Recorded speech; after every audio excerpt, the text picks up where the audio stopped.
And welcome to another Northern Watch Co magazine video. £49 for a new battery in a Michael Kors watch. That's what a mate of mine was quoted. Needs oil, needs seal, needs a service, they said at the high street jewellers, which I won't name for legal reasons. Is any of that true? No.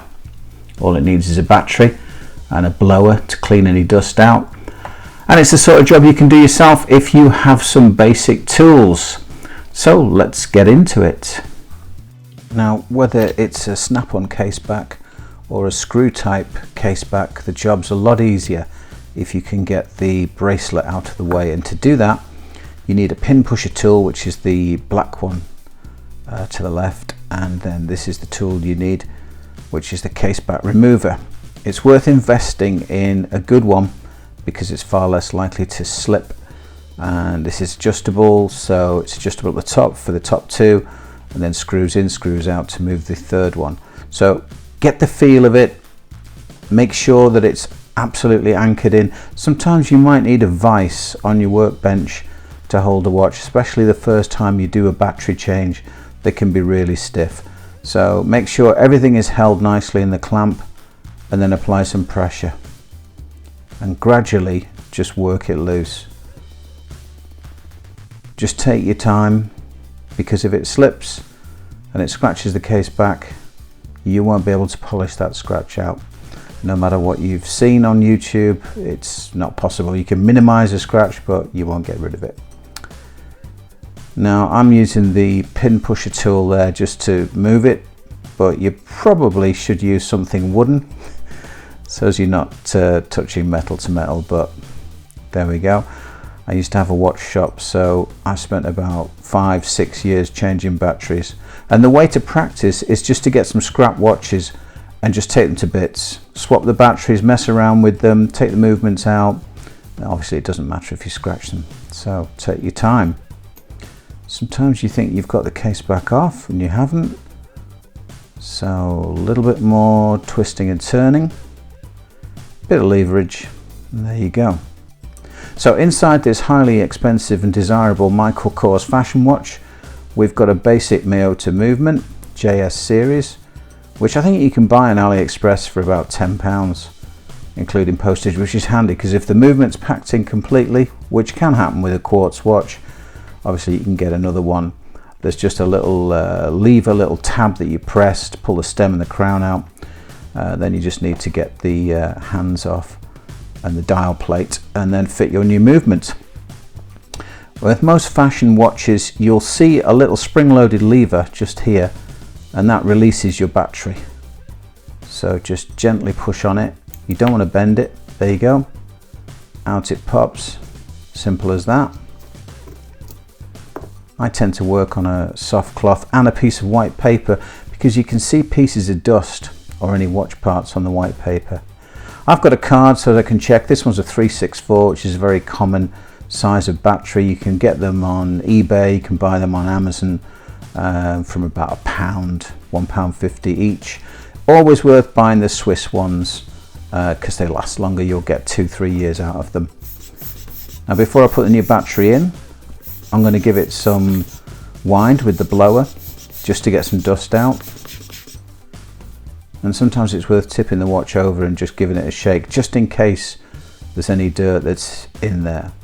When you press the battery in, go easy. You don't want to bend that spring-loaded tab or break it, because then the battery won't be held in situ.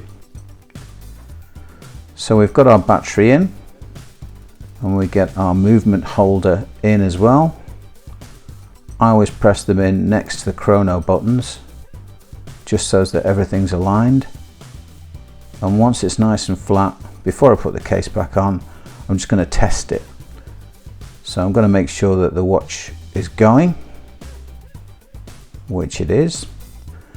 And now I'm going to just check the functions. So first position, just to move the date if you wish, and the second position, moving the hands. So I always advance the hands past 12 o'clock, just to make sure the date wheel is advancing the date.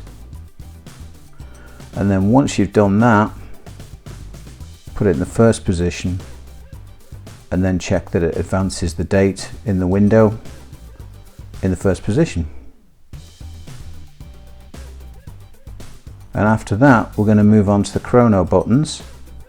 So as you probably know, top one is going to start off our chronograph.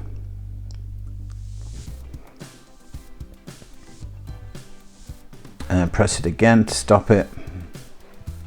And then we're going to press our lower pusher. And that's going to reset it.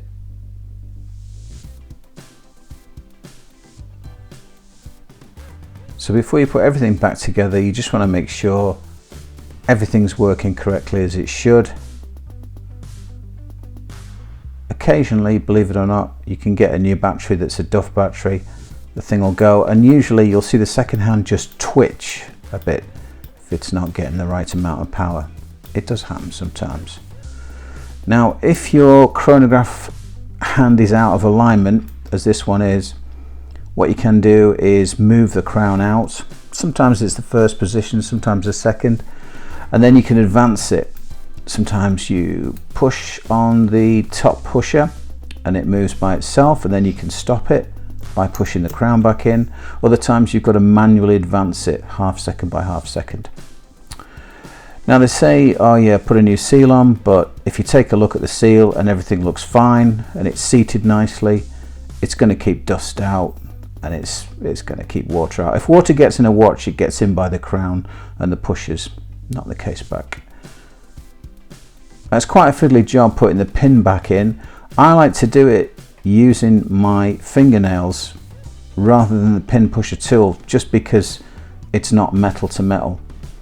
It is quite a fiddly job. Occasionally, as you first try this, you'll find the spring-loaded pins will ping out on you and go on the floor or whatever, but you will get the hang of it, and it's worth doing. It's worth persevering with it, because you won't scratch the watch. You've just got to find the right point of resistance and push the pin down under the tab, and then it goes into the hole. And you'll hear a little definitive click when you've got it. This is one of the things, it's so satisfying messing with the watches. There you go. So test it, waggle it, make sure the fold over clasp is working fine. And finally, I use a bit of polywatch, and I use a silver cloth just to give it a polish. As I did polish it, I noticed just under the bezel there's a bit of dirt there, so I sharpened a little cocktail stick and then put it in water just to wet it, and then took my time just to get that out. Normally I get the head loop on, get in close and get rid of all that stuff, just because you want it to be perfect when it's got a new battery in. So there you go. I hope you enjoyed all that. Nice Michael Kors watch, now ticking away nicely and looking a lot better after a polish.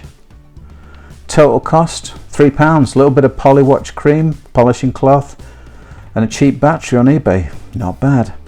Bye for now.